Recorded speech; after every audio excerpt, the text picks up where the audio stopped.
ანუ რაც დრო გადის ადამიანი გადის განვითარების რაღაც ეტაპებს ხო ბავშვობიდან დიდობამდე და ცხოვრებაში რაღაც გაკვეთილებს სწავლობს მოკლედ. და ეს გაკვეთილები არის ის რაც ადამიანს ეხმარება იცხოვროს დაბადება, გაზრდა, განვითარება და ბოლოს სიკვდილი. სიკვდილი სიცოცხლის ნაწილია და ჭირდება შეგუება და არის ციკლი, რომელსაც ყველა ადამიანი გადის.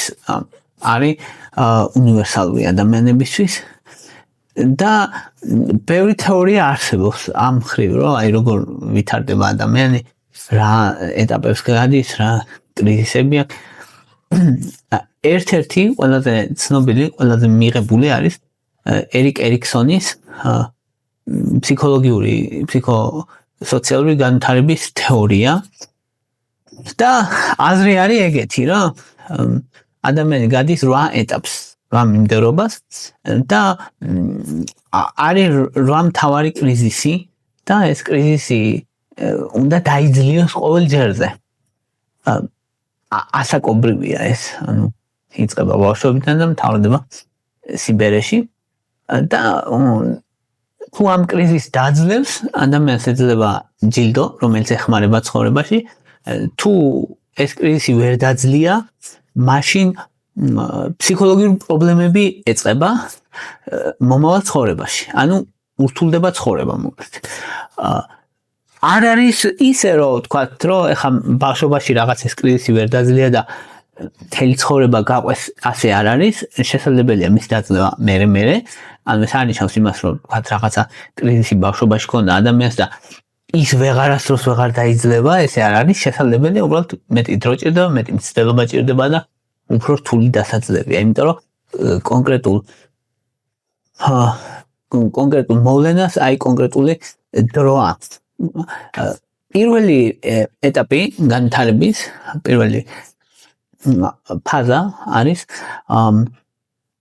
ნდობა, უნდობლობა, ესე ქვია და ეს არის დაბადებიდან 18 თვემდე. ანუ წელიწადნახევრამდე, შეიძლება გაგრძელდეს 3 წლამდეც. და ეს რა არის ახლა?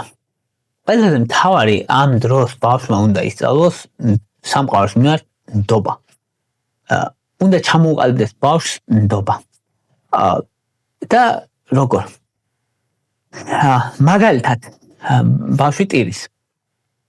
თუ მშობელი მივადა მოეფერება ყოველ ტირიზე, ან ყველაზე თუ არა უმრავლესობა და ყოველ შემთხვევაში, ეს ბავშვს უყალიბებს ნდობას სამყაროს მიმართ, იმიტომ რომ იცის, რომ ის სტრესი, რომელიც მასთან მოვიდა და ბავშვის ტვინი ძალიან მგრძნობიარეა, ზედმეტად მგრძნობიარეც არის და ტვინის დამცავი სისტემები კიდე არ არის საკმარისად მყარი. ამიტომ ბავშვს ბევრად მეტად უჭირს და ამიტომ სესხულობს აი ამ დაცვით მექანიზმებს დედისგან, ან ვინც უვლის იმ შემთხვევაში.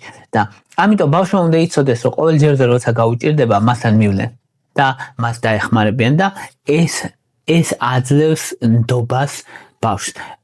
თუ ბავშვს არ ჩამოუყალიბდა ნდობა, ანუ მაგალითად ბავშვი ტირის ხშირად და მშობელი თუ ვინც არის არ აქცევს ყურადღებას, ან საჭმელი უნდა და რეგულარულად როცა საჭმელი უნდა ბავშვს ტირის და ამაზე მშობელი არ აქცევს ყურადღებას, ბავშვს უყალიბდება უნდობლობა სამყაროს მიმართ, რომ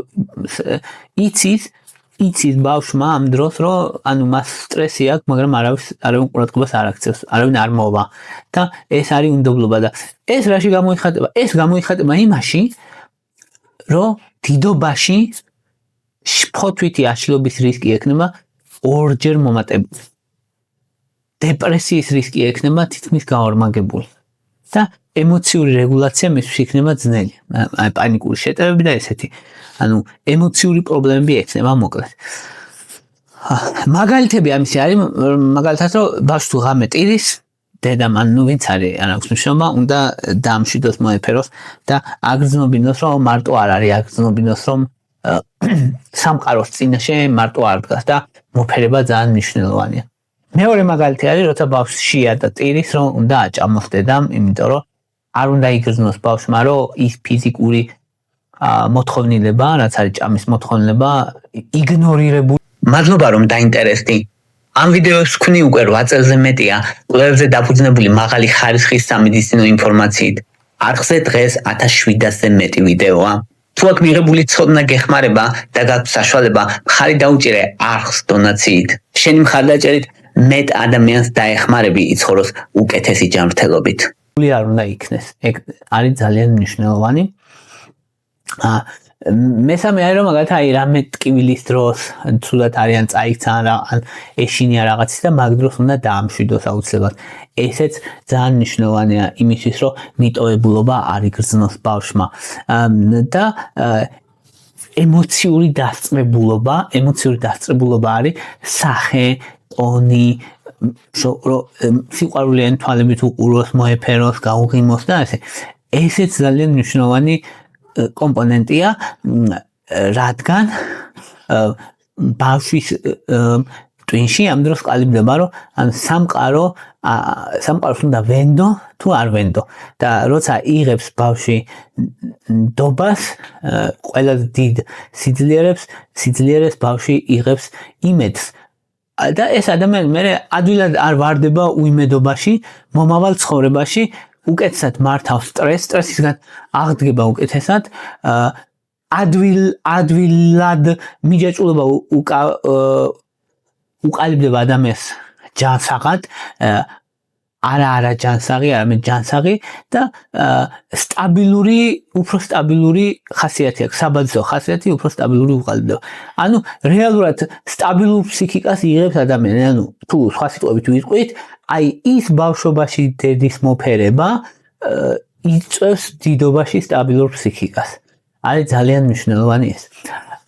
ეხლა მეორე ეტაპი იწყება 18 თვიდან და გრძელდება 3 წლამდე, შეიძლება გაგრძელდეს 5 წლამდეც და ამას ქვია ავტონომია სირცხვილის წინააღმდეგ და ეს რას ნიშნავს?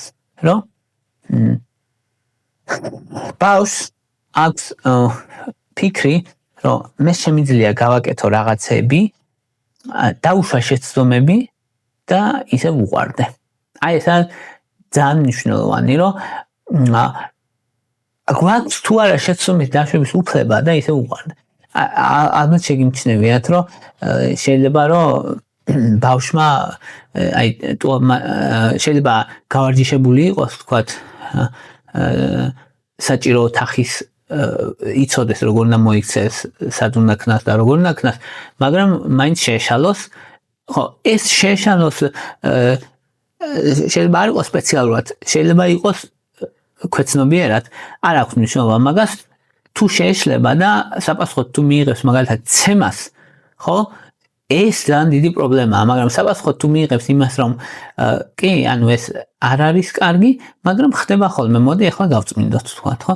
ანუ ეს არის ძალიან მნიშვნელოვანი საკითხი, რომ ბავშვმა უნდა იცოდეს, რომ კი, შეცდომები ხდება, მაგრამ ეს სიყვარულს არ შლის, რომ შეცდომები პროცესის ნაწილია, რომ შეცდომებს არ აუშავს.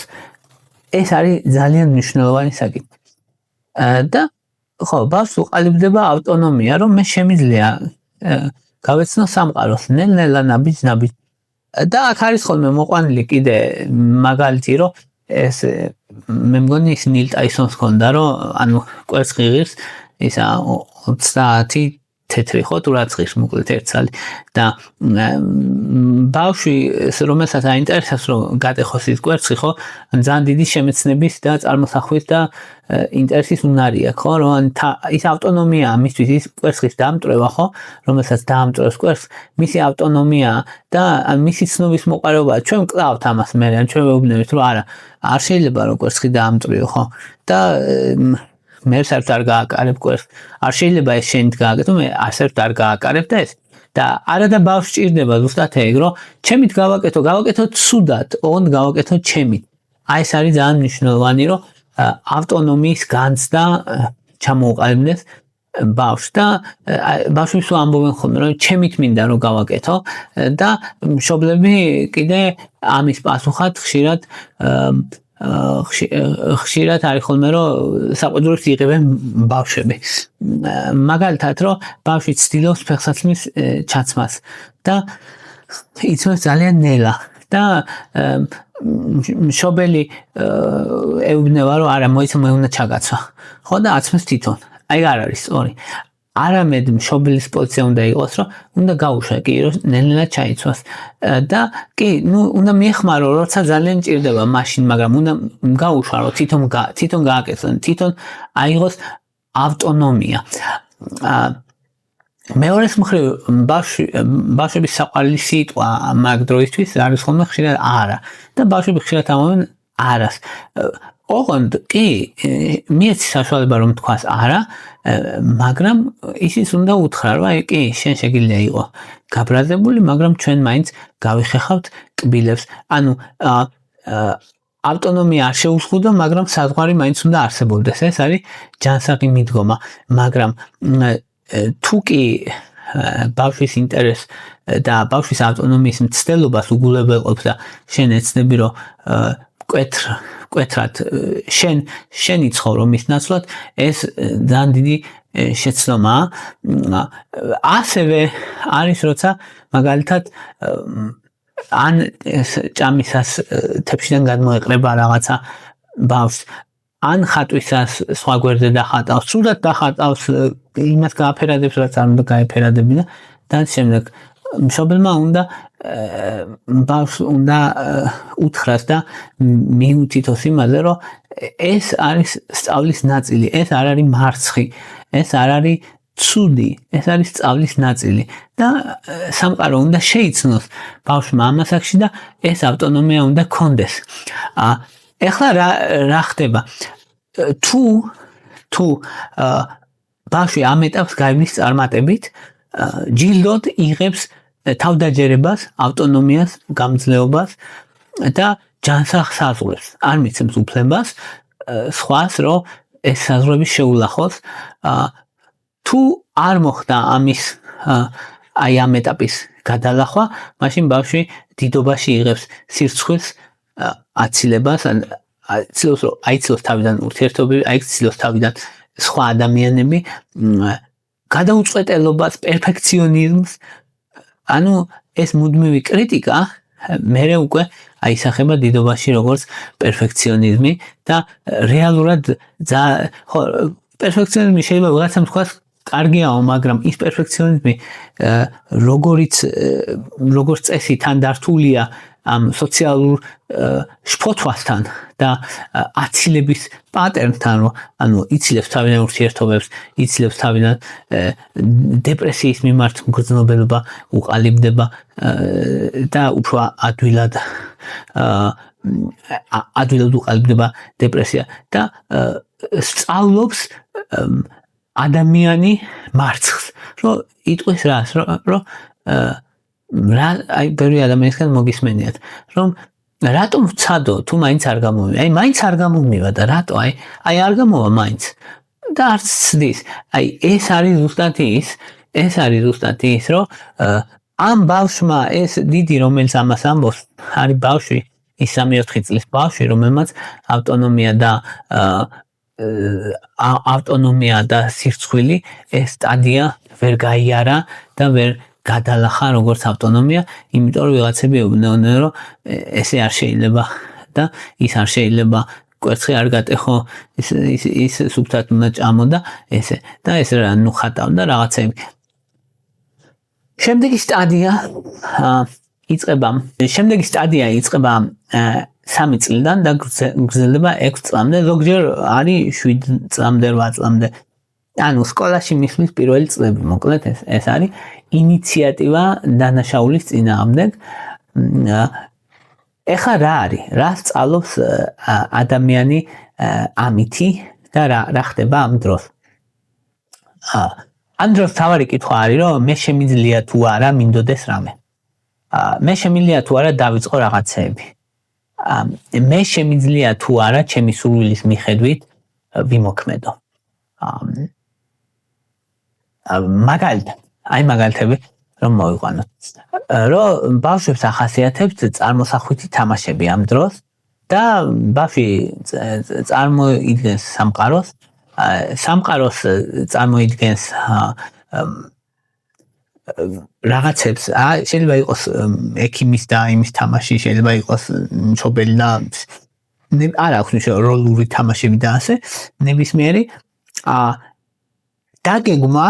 დაგეგმა არის პრეფრონტალური კორტექსი, ან მოაზროვნე ტვინით გეგმავს ადამიანი, მაშინ როცა წარმოსახვა არის ლიმბური სისტემა. და უნდა მოხდეს აი ამ ორი ნაწილის შერწყმა, დაგეგმა და წარმოსახვა. და ხდება ესე, რომ როცა ინიციატივა აქვს ადამიანს, დოფამინი აი ამ იდეას გარდაქმნის მოქმედებად და ჯილდოთ. ჯილდო არის შესრულება, რაღაცას შევასრულებს. და ამ დროს ადამიანს სწავლობს, რომ ჩემმა იდეებმა შეიძლება იარსებოს რეალურ სამყაროში. მე შემიძლია რომ რაღაცა შევქმნა. მე შემიძლია რომ აი რას მოვიფიქრებ, იმან რეალურ სამყაროში იარსებოს და ნდომა და შემდეგ მოქმედება არის უსაფრთხო. მე შემიძლია რომ ვიმოქმედო. მეორე მაგალითი არის რომ მაგალითად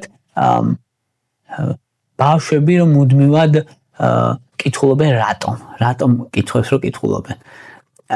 ან კითხულობენ ასევე კითხვებს როგორ მუშაობს. ეს არის ზუსტად ნაწილი ამისი, რომ მუდმივად ერთვება ბავშვს ცნობის მოყარეობა და ცნობის მოყარეობა აქტივებს სწავლის წრედს, ესე ვთქვათ, თავის ტვინში, რომელიც მნიშვნელოვანია შემდგომში განვითარებისთვის ბავშვის და ამ დროს ეუბნება, რომ ცნობის მოყარეობა არის უსაფრთხო. ან ცნობის მოყარეობის საპასუხოდ ბავშვმა უნდა მიიღოს პასუხები. ან ცნობის მოყარეობის საპასუხოდ კი მიიღოს ბავშვმა, რომ აი ყველაფერი რატო გაინტერესებს, რა გინდა საერთოდ რო ეუბნებიან ხოლმე. არა, პირიქით, ან ის კი არა, რომ გეყოფა კითხვების დასმა, ან რას ისულელებს კითხულობ, არა. ეგენი არა.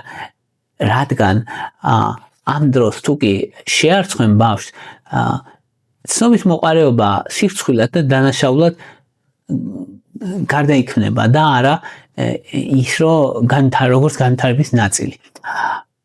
მესამე მაგალითი ამ სტადიის არის რომ ბავშვს მუდმივად უნდა ყურადღება და ექსკლუზიურობა. ბავშვი ავლენს ეჭვიანობას ესეთ დროს მაგალითად მშობლის მიმართ მაგალითად უბრალოდ უნდა რომ რამე კუთვნილებადობა კონდეს და ამის საპასუხოდ არ უნდა მიიღოს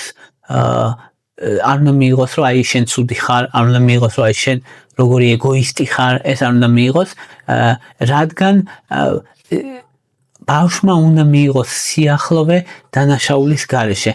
ხო, რა თქმა უნდა, ანუ ეს არ უნდა გაგრძელდეს თქვათ უსასრულოდ და არ უნდა გაგრძელდეს ისე რომ რაღაცა არაჯანსაღი ფორმა მიეცეს, მაგრამ ბავშვს უნდა კონდეს უფლება, რომ მშობელთან კონდეს სიახლოვე, რომ თავისი პატარა რაღაცები კონდეს, მნიშვნელოვანია და ეს არ არის ეგოისტობა და ეგ არ არის ცუდი. ამ ასაკში მით უმეტეს საუბარია 3-დან 6 წლამდე, 7-8 წელიც. ხო, მეოთხე არის ბავშვი ამ დროს მორალურ ექსპერიმენტებს აკეთებს. მეოთხე მაგალითს, ისევ ამ სტადიის მეოთხე მაგალითია, რომ მორალურ ექსპერიმენტებს აკეთებს. მაგალითად, ბავშვი იტყუება, გადააჭარბებს რაღაცას, წესებიდან გადაუხვევს და ამ დროს ბავშვის ტვინი ტესტავს შედეგს, მოქმედებას და შედეგს. ანუ მიზეზშედეგობრიობას ტესტავს, მორალურ და ეს ჩვეულებრივი ამბავი, ან ბავშვმა იციან ხოლმე ტყუილები ამ მომენტში და კი ეს შეცდომები, რომელსაც ბავშვები უშვებენ, ასწავლის ლიმიტებს მერე. ან ცხოვრებაში შეცდომები გასწავლის, რომ წვირს, იმიტომ რომ ესეც ნორმალური განვითარების ნაწილია და ჯობია რომ მხარი დაუჭირო ბავშვს იმაში კი არა რომ ტყუეში კი არ დაუჭირო მხარი მაგრამ აი თუ კი ცუდად არ უნდა დასაჯო მორალურად თავს არ უნდა დაესხა რომ აი შენ საზიზღარი ხარ შენ ბინძური ხარ შენ ეს როგორ გააკეთე შენ ეგრე არა ანუ კი უნდა აუხსნა ეს რომ ცუდია მაგრამ ან თავს არ უნდა დაესხა რადგან ამ დროს ბავშვი სწავლობს დანაშაულს შეცდომების შიშს და მორალურ რიგიდულობას ჩუმჩვევებს და ამალვას სწავლობს ამიტომ არ შეიძლება აი ესე დიდი შერცხვენა სახალხოდ შეურაცხყოფის მიყენება ან დიდი შეურაცხყოფის მიყენება მით უმეტეს არც დიდი და არც პატარა შეცდომებისთვის ამ ასაკში მეოთხე ეტაპი არის ინდუსტრიულობა თუ ქვემდგომობა ეგეთი სტადია 6-დან 12 წლამდე გრძელდება და ახლოს შეიძლება შეიცვალოს აქეთი ცოტა და ამ დროს ადამიანი სწავლობს დამოუკიდებლობას, თავდაჯერებას და გამოწვევების მიღებას. მაგალითად, სწავლა, სკოლაში სწავლა მაგალითად. რომ ვთქვათ, აი ეს რომ არ შეერცხვეს ბავშვებს ნიშნების გამო. არამედ მისი მონდომება იქნეს დაჯილდოებული. ამიტომ არის რომ რატომ არის ხოლმე რომ ეხლა დაწყებით კლასებში რომ ნიშნებს არ წერდნენ ხოლმე რომ ანუ იმას კი არა აქვს მნიშვნელობა შენ რამდენად სრულყოფილად დაწერე, იმას აქვს მნიშვნელობა რამდენად ეცადე, რამდენად გინდოდა და თავი გაკვეთილი ის არის იმას სწავლობ რომ მცდელობას მოაქვს გაუმჯობესება და ჯამში ამას მოაქვს ზრდა გონების ზრდაც გამძლეობაც და თუ იტყვი რომ შენი მცდელობა თუ იქნება აღქმული როგორ სიზარმაცე და აი სკოლაში არ სწავლობს ცუდია ადამიანს უყალიბდება განცდა მე შემდეგ უკვე ქვემდგომობის იმისი რომ შიში იმისი რომ მაინც არ გამოვა და შემდეგ თუ კი არ ჩაერევი ამაში ცხოვრებისეულად დააჩდება ამ ბავშვს აი ეს წარუმატებლობის მუდმივი შიში დაღად თუ აქტიურად არ ჩაერევი ამაში ცხოვრების განმავლობაში მეორე არის რომ აი ბავშვი ამ ასაკში სწავლობს რაღაცას მუსიკას სპორტს ან ხელით რაღაცის კეთებას და რაღაცა რატო ეს გაჩვენებს გეუბნება იმას რომ პრაქტიკა და ვარჯიში მუშაობს მაგალითად რომ თავიდან ვერ დაუკრავ და მე დაუკრავ ან თავიდან ბურს ვერ დაარტყავ და მე დაარტყავ ანუ აი ამ პროგრესს ვარჯიშით მიღებულ პროგრესს აღიარებს ბავშვი და ხვდება და ეს კონფიდენტობა ეს თავდაჯერება გადაეცემა შემდეგ სხვა რაღაცებსაც აი ეს მოგისმენიათ ალბათ ადამიანი რო არის ის ამერიკელი ვიღაც TikTok-ზე და იმაში არის ხოლმე ხშირად ძალიან ამერიკელი მოკლედ სამხედროა ვიღაცა რომელიც იწყებს ესე თავის გამოსვლას რომ თუ გინდა შეცვალო სამყარო გაასწორე ლოგინიო შენიო ანუ მორალი ის არის რომ ის პატარა გამარჯვების შეგრძნება რასაც და პატარა შესრულების შეგრძნება რომელსაც იქ მიაღწევ ტრანსფერს განიცდის სხვა არეებში. ასეა ზუსტად აქაც რომ ანუ ბურს თუ აქ კარგად დაარტყა მე ხვდები რომ ვარჯიშით ბურსი კარგად დავარტყე სხვა რაღაცებით შემიძლია მე და აი ამაზეა საუბარი.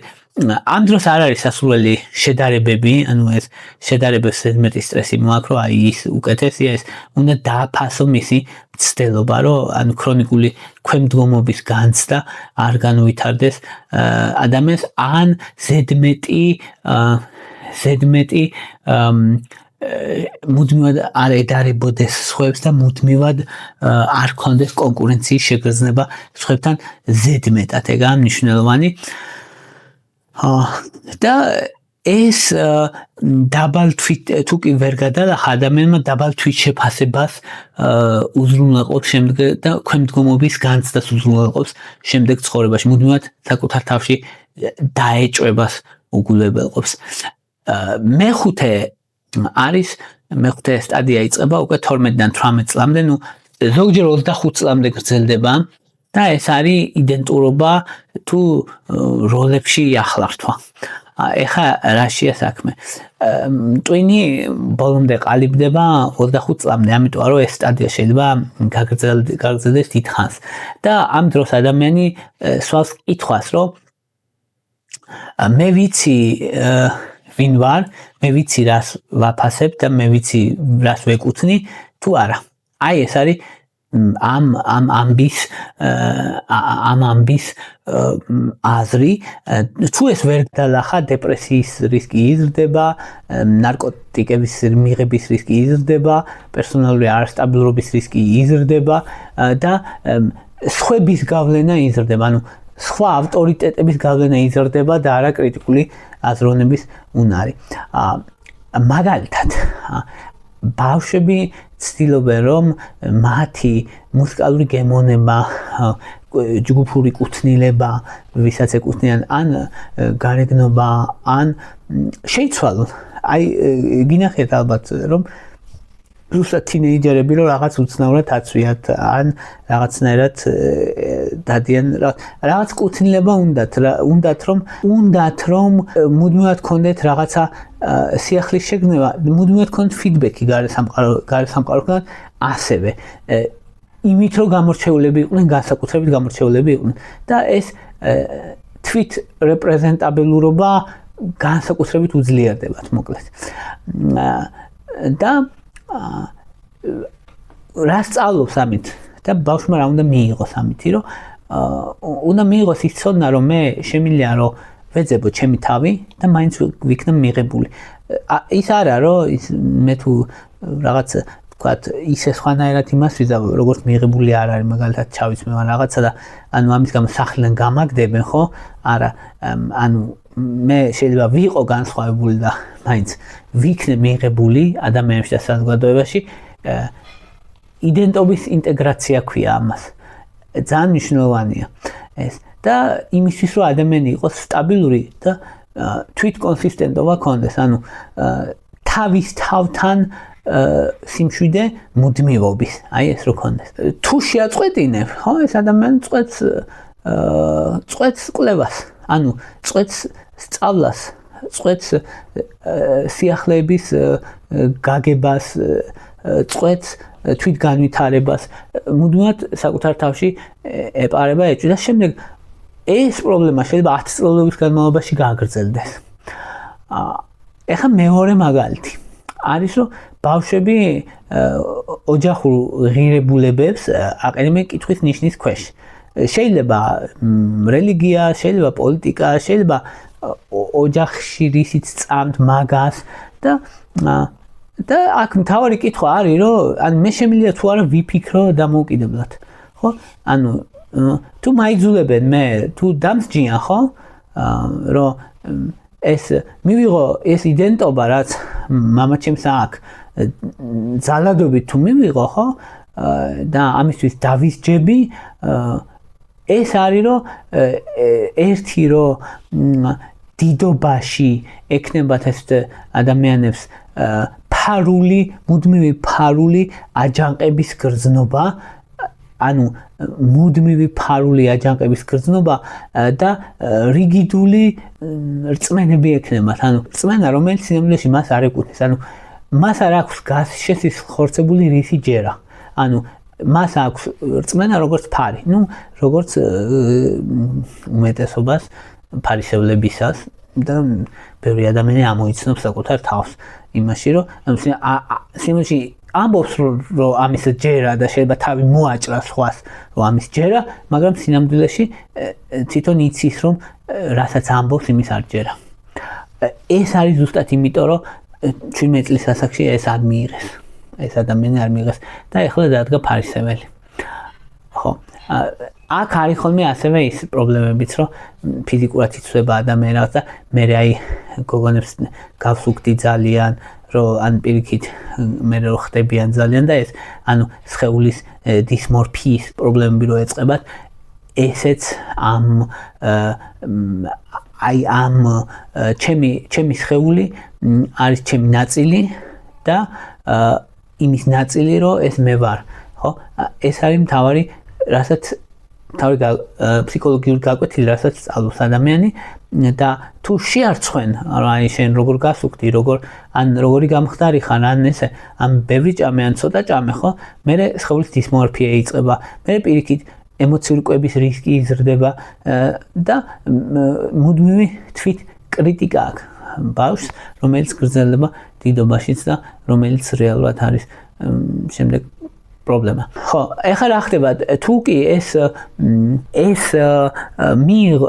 ეს ჯილდო მიიღო, ეს ეტაპი წარმატებით გაიარა ადამიანმა, ადამიანი იღებს სისავსის შეგრძნებას, იღებს თვით სტაბილურობას, სტაბილურ იდენტობას, ღირებულებით სინათლეს, იცის ვინ არის, მოკლედ, ანუ აქ ხვდები, ამ სტადიაზე ხვდები, იცი მე ვიცი ვინ ვარ თუ მე არ ვიცი ვინ ვარ. აი ესაა ძალიან მნიშვნელოვანი და თუ კი ვერ გადალახა ეს სტადია, იღებს ქრონიკულ არასტაბილურობას და როლების აღრევას იღებს. როლების აღრევა არის ის, რომ არ იცის ვინ არის, არ იცის რა უნდა. ადვილად ემართება დეპრესია და თავდაჯერების პრობლემებიც აქვს. შემდეგი არის ინტიმურობა თუ იზოლაცია. ეს სტადია იწყება 18 წლიდან და გრძელდება 40 წლამდე და შეიძლება უფრო დიდი ხანი გაგრძელდეს, შეიძლება უფრო ნაკლები ხანი გაგრძელდეს. ეს ერთ-ერთი გრძელი სტადიაა რეალურად და აქ ადამიანი სწავლობს შეიძლება თუ არა ადამიანთან ვიყო ახლოს ისე რომ ჩემი თავი არ დავკარგო. ანუ შემიძლია თუ არა სიყვარული მოკლედ. ან ჯანსაღი სიყვარული შემიძლია თუ არ შემიძლია და მასაც შეუძლია თუ არ შეუძლია. ნუ ორი ადამიანი ეძებს ამას. ეხლა თუ ეს ვერ გადალახა ადამიანს დეპრესიის რისკი ემატება დაახლოებით 40%-ში, ფოთვით რისკი ემატება 35%-ით, ნარკომანიის რისკი ემატება მნიშვნელოვნად და სიკვდილიანობის რისკიც ემატება ამ დროს ადამიანს დაახლოებით 30%, ანუ მარტოობით სიკვდილიანობის რისკი. ანუ ეს არის პერიოდი, ის ფანჯარა, როცა ადამიანმა მეორე ადამიანი უნდა იპოვოს და ეს გადალახოს. მაგალითად, რომანტიული ურთიერთობა. აი ეს არის, რომ ჩამოაყალიბო რომანტიული ურთიერთობა. აი ძალიან მნიშვნელოვანია, რომ ჩამოაყალიბო ადამიანთან სიახლოვე, რომელთანაც ხარ ბედნიერი, რომელთანაც ეს ოქსიტოცინი გაქვს, სიახლოვის შეგრძნება გაქვს, შეგრძნება გაქვს, რომ დაცულად ხარ, ძალიან მნიშვნელოვანია, დაცული მიჯაჭვულობის შეგრძნება გაქვს. და ხო თუ კი მაგალითად წმენა ძნელია, პირიქით შეიძლება ზედმეტად მიჯაჭვული გახდეს ადამიანი, არასტაბილური იყოს ურთიერთობა. ეს არის ის სასჯელი, რომელსაც ადამიანი ღებულობს, როცა ვერ იღებს სიყვარულს, ვერ იღებს ინტიმურობას, შემდეგ მისი ურთიერთობა ხდება არასტაბილური და პირიქით შეიძლება გამოიხატოს იმით, რომ ზედმეტად მიჯაჭვული გახდეს. ამ პირიქით ირიდებდეს საერთოდ ურთიერთობას. მეორე გაკვეთილი, რასაც ამ დროს სწავლობს, არის ემოციური უძლურება, ანუ რას ნიშნავს ეს? რომ მაგალითად შენ არ უნდა მოგერიდოს იმის, რომ შენ საყვარელ ადამიანს უთხრა, რომ გეშინია მაგალითად, ან შენი სისუსტეების წარმოჩენის. სიყვარული სისუსტეების წარმოჩენაზე დგას. სიყვარული ნიშნავს, რომ შენ შეგეძლოს, რომ სისუსტები წარმოაჩინო შენი. და რა სწავლობ ამ დროს? სწავლობ იმას, რომ მე შეიძლება დამინახონ როგორიც ვარ და მაინც ვუყვარდე. და თუ დამინახავენ როგორიც ვარ, არა ამის გამო არ გადამიყვარებენ და ამის გამო არ მიმატოვებენ. მესამე მნიშვნელოვანი, რასაც სწავლობს ადამიანი, არის ვალდებულებების აღება, პასუხისმგებლობის აღება სხვა ადამიანზე, მის კარგად ყოფნაზე, მის მომავალზე პასუხისმგებლობის აღება, რომ პასუხისმგებლობის აღება არის არჩევანი. ეს აი ამას სწავლობს ადამიანი, რომ ეს ჩემი არჩევანი, მე ჩემი არჩევანით ეს ადამიანი ავირჩიე და უბრთხილები. აი ეს და ასე ყალიბდება სტაბილური მიჯაჭვულობა. და თუ ამას ვერ გადალახავს, პასუხისმგებლობების შიში უყალიბდება ადამიანს. მეოთხე მაგალითი არის მეგობრობის სიღრმე, რომ ამ ასაკში მნიშვნელოვანი ადამიანმა შეინარჩუნოს ახლო მეგობარი ან ახლო მეგობრები გაჩნია ანუ თავისი ახლო სოციალური წრე და ეს კავშირი საჭიროებს დასწრებულობას ანუ თუ კი დაიკიდე მოკლედ მეგობრები მასთან ისა კი კარგა ხო და მაგრამ თუ შეძელი შეინარჩუნო სოციალური გამძლეობა ყალიბდება და ესეც ძალიან მნიშვნელოვანი კომპონენტია. საბოლოოდ ჯილდოს რას იღებს? ჯილდოს იღებს სიყვარულს და ემოციურ კავშირებს, გამძლეობას, მხარდაჭერას ამას უყვარხარ მარტივად რომ ვთქვა, აი ამ ინტიმურობა, იზოლაციას თუ დაძლევ უყვარხარ. შენ ხარ საყვარელი ადამიანი, ხდები ჯილდო გაქვს, საყვარელი ადამიანი ხდები ადამიანებისთვის. ნუ არა ყველასთვის, მაგრამ შენთვის ახლო ადამიანებისთვის ხარ ადამიანი, ვინც უყვართ. რაც ძალიან დიდი ჯილდოა, თუ ვერ დაძლე, იღებ ეულობას, მარტოობას, ურთიერთობის არასტაბილურობას, დეპრესიას, შფოთვას. ეს არის და მეშვიდე სტადია არის გენერაციულობა თუ სტაგნაცია, რომელიც იწყება 40 წლის ასაკში დაახლოებით და გრძელდება 65 წლამდე. შეიძლება დაიწყოს უფრო გვიან, უფრო ადრე და ასე შესაძლებელია. ანუ არ არსებობს ზუსტი ისინი რა, მაგრამ ძირითადად ამ დროს იწყება ხოლმე და აქ გენერაციულობა თუ სტაგნაციაში პასუხობ კითხვას, რომ მე სამყაროს რამე მივეცი, ჩემი თავის გარდა თუ არა. რამე შევქმენი? აი იმის რომ რაც რომ გადახედავენ და როგორი კარგი ამიგიაო რა რაღაცა გააკეთებენ, ხო? აი რომ რაღაცას რო შექმნი და მე კმაყოფილი ხარ რომ ეს მე შევქმენი. გრძელდება დიდხანს, იმიტომ რომ ანუ საყვარელი ადამიანები ყავს, ჩამოაყალიბე ურთიერთობები, ჩამოაყალიბე შენი გუნდი ყავს, შენი ადამიანები ყავს და მე უკვე იწყებ ცხოვრების არსის ძიებას, რომ მე რა უნდა შევქმნა. აი ჩემი ნაღვაწი რა არის ამ ცხოვრებაში, გარდა იმისა, რომ ვჭამ და ტუალეტში დავდივარ, ხო? აი ეგ. და თუ ვერ გადალახა, დიდ დეპრესიას იღებს ადამიანი, შუახნის კრიზისს იღებს ადამიანი, გადაწვას იღებს და ნარკოტიკების დამოკიდებულება, ცინიზმი, მუდმივი გაღიზიანებულობა, მოკლედ ბევრი პრობლემებია. ეხლა მაგალითები არის მაგალითად როცა ზრუნავ შვილზე მაგალითად და ფოკუსირებული ხარ მის ზრდაზე და არა თქვა შენს ეგოზე მარტო. ეს ერთი მაგალითი. როცა ასწავლი შენს შვილს როგორ უნდა იცხოვროს მაგალითად. ეს ერთ-ერთი მაგალითია, რომ ჩემ ცხოვრებას, ჩემ გამოცდილებას აქვს მიზანი გარდა ჩემი თავისაც. ანუ ხო, ეს არის ძალიან პრიმიტიული და ამით ბევრი ადამიანი ამართლებს თავის ცუდსაქციას, გონიათ ხოლმე რომ რატომაც რაც თვითონ ვერ იცხოვრეს, შვილმა უნდა იცხოვროს, ეხლა მის ნაცვლად და თვითონ დირიჟოროს როგორც მარიონეტ შვილს, ეგ არ არის სწორი, შვილს ყოველთვის უნდა მისცე უფლება იცხოვროს თავის ცხოვრება. აქ საუბარი უბრალოდ ნაღვაწი შეიტანო სხვა ადამიანის განვითარებაში. ამაზეა საუბარი, რომ შენ კონტრიბუცია გააკეთო იმისთვის, რომ დაეხმარო. ასევე როცა რაღაცა ღირებულს აკეთებ. აი როცა შეგიძლია თქვა, რომ აი რასაც ვაკეთებ ეს მნიშვნელოვანია. აი ამის თქმა თუ შეგიძლია, ეგ ნიშნავს, რომ ამ ეტაპს წარმატებით მართავ. და თუ უაზრობაა, მაშინ ნუ უაზრობა არის პირობითი ნათქვამი, შეიძლება ვთქვათ პულს აცხობდე და ძალიან დიდ ღირებულებას ხედავდე, იმიტომ რომ ადამიანები შენ გამო არ არიან მშივრები, ხო?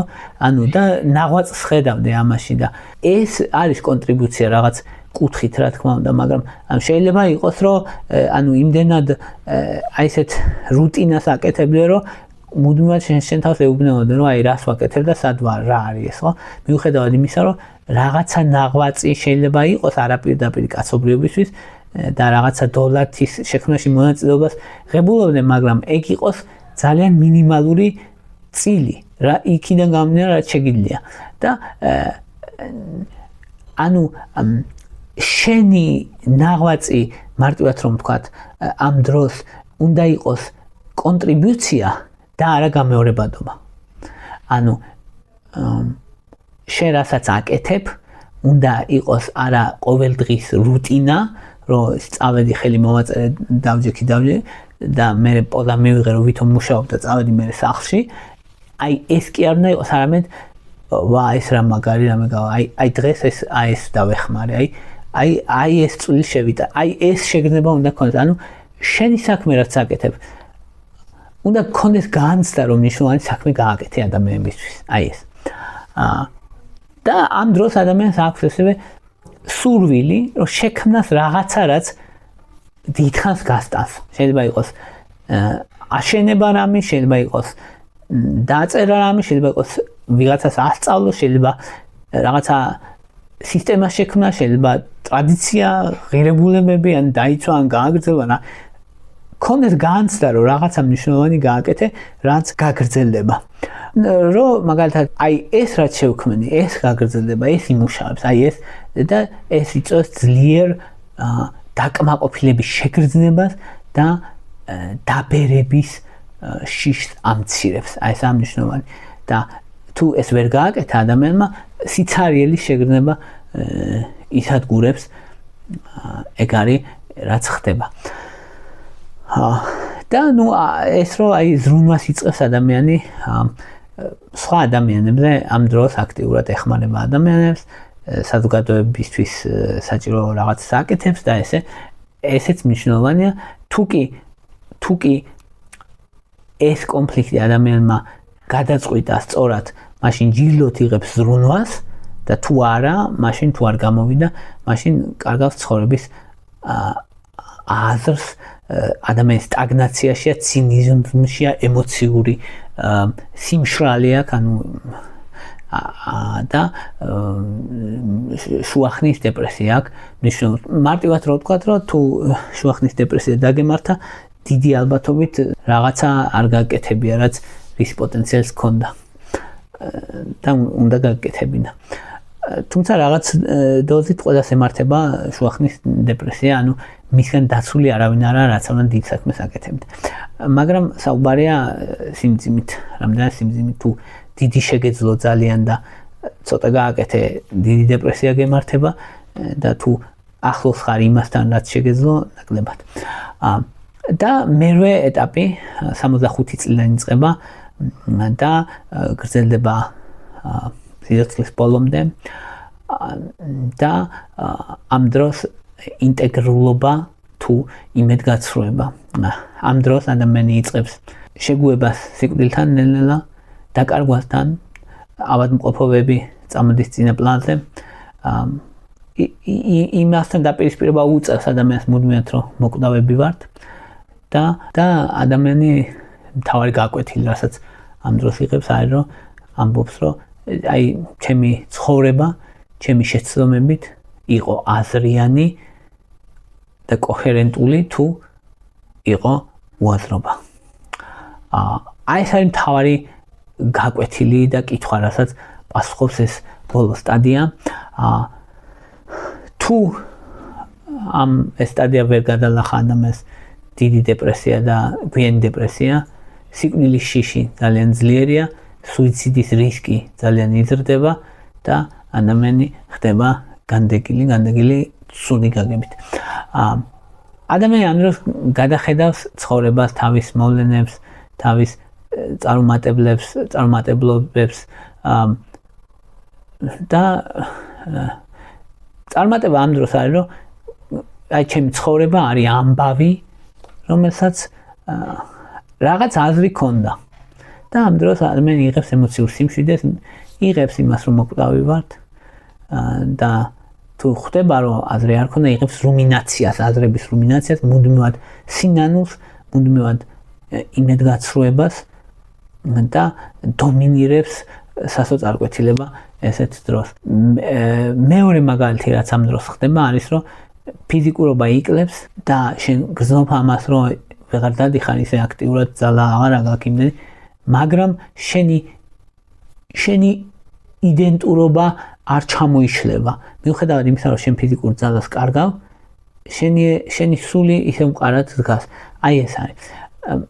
და შენ ამბობ ასე დროს თუ წარმატებით გადალახავ ამ ეტაპს, ამბობ, რომ მე მაინც ღირებული ვარ მიუხედავად იმისა, რომ ბევრი შეზღუდვები მაქვს და სიმშვიდეს მოაქვს და თუ კი არა, მაშინ ბრაზი, სიმწარე, შიში და მესამე მაგალითი, რაც ამ დროს ხდება, არის ძველი კონფლიქტების გადალახვა და სხვებისთვის პატიება. საკუთარი თავისთვის პირველ რიგში და მე სხვებისთვის. ხო, ეს არის რომ ადამიანმა ამბობს, რომ წარსული მე აღარ მაკონტროლებს. მე ვაკონტროლებ. როცა პატიობ, წარსული შენ აღარ გაგონი. შენ წარსულის ტყვე აღარ ხარ, მას მერე რაც ადამიანს პატიობ და ამ დროს გაქვს შეგრძნება ინტეგრაციის, თუ არა და მუდმივი ემოციური ტკივილი გაქვს. და მეოთხე მაგალითი არის, როცა ადამიანი უპირისპირდება მოკვდავობას და ხვდება, რომ მოკვდავები ვართ და არ არის პანიკაში და არ არის უარყოფაში. ეს მიიღება იმისი, რომ მოკვდავები ვართ, ამიგდალას შიშის ცენტრის ოვერაქტივაციას გამორთავს, ან მუდმივად ადამიანს შიში არ ცხოვრობს და ამ ადამიანი ამბობს, რომ ცხოვრება იყო საკმარისი. და სიკვდილის შიში ადამიანს უმცირდება. თუ არა და ადამიანი არის მუდმივად სასოწარკვეთილი, ცუდად, ტერორში, ფოთვებში და ჯილდო რასაც იღებს ამ დროს ადამიანს არის სიბრძნე, ანუ ბოლო სტადიაში და თუ ვერა იღებს იმედგაცრუებებს, იღებს სინანულს, რომ ის გამეკეთებინა სიკვდილის შიშს და ცხოვრების ბოლოს დეპრესიას. აი ეს იყო რის თქმაც მინდოდა. მადლობა რომ მისმენით, მადლობა რომ გაინტერესებთ. თუ მოგწონთ ჩემი ვიდეოები, დალაიქეთ, თუ მოგწონთ ჩემი არხი, გამოწერეთ. მადლობა ინტერესისთვის.